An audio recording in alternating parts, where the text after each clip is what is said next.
Hello! Healthy soil is the secret behind good harvests. It absorbs water, feeds our plants and provides an anchor for roots, helping crops to grow strongly and be productive. Understand your soil type and you can work to improve it, ensuring more robust plants and even better harvests. In this video, we'll show you how to identify what type of soil you have and how to get the most from it. Most soils tend towards one of four categories: sandy, silt, clay, or loam, which has a balance of sand, silt and clay. Each soil type has its own characteristics.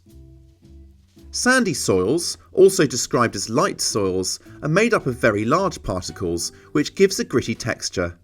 Sandy soils drain quickly, so they tend to be drier than other types, and they don't hold on to nutrients very well, which can present a challenge for hungry crops. However, they are easy to work with and warm up quickly in spring. Root crops such as carrots, together with onions and asparagus, are just a few of the many vegetables that grow well in sandy soil. Silt soils have smaller particles than sandy soils, giving them a slightly slippery, floury feel.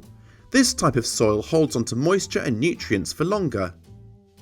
Clay or heavy soils consist of very fine particles. Clay soil holds its shape when rolled into a ball, and it's smooth to the touch. It is slow to both absorb moisture and drain, which means soils like this can bake hard in summer, then become waterlogged in winter, making them difficult to dig, and wet and cold in spring. However, well-cultivated clay soils are very fertile and are preferred by brassicas such as cabbage, as well as beans, peas and salad leaves. Loam is the ideal soil type that gardeners dream of. It's fertile, drains well but not too fast, is easy to work and has a good amount of organic matter that supports just about any fruit or vegetable. All soil types can be improved by adding organic matter. Organic matter can take many forms, for example leaf mould made from decomposed leaves or good old-fashioned garden-made compost. Farmyard manure can also be used, assuming it can be guaranteed to be free of all traces of herbicides which may have been sprayed on the pasture that the cattle or horses grazed.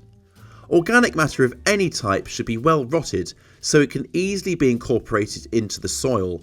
And to avoid future problems, check it for roots of pernicious perennial weeds such as bindweed. Organic matter works to improve both soil structure and nutrient content.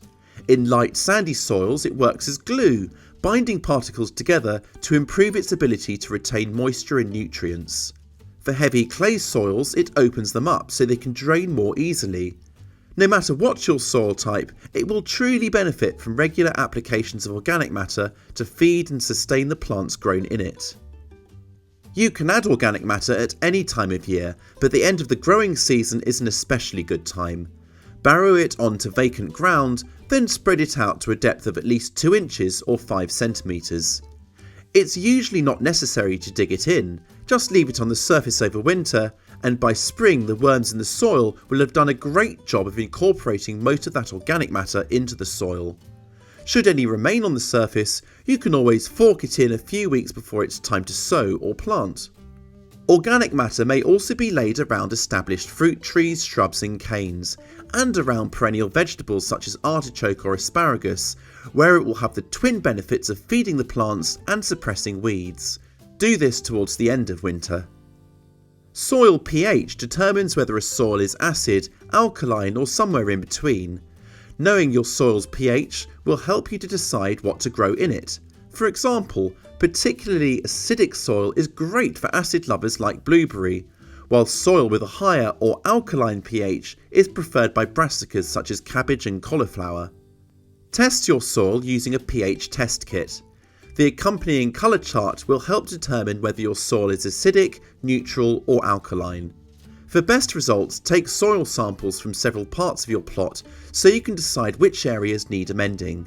For example, soil can be improved for growing brassicas by adding garden lime, which works to raise soil pH so it's more alkaline, while organic matter will generally move pH towards a level that's ideal for most fruits and vegetables.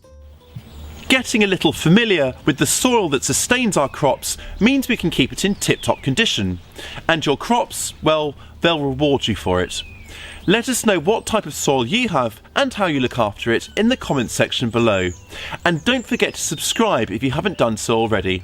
I'll catch you next time.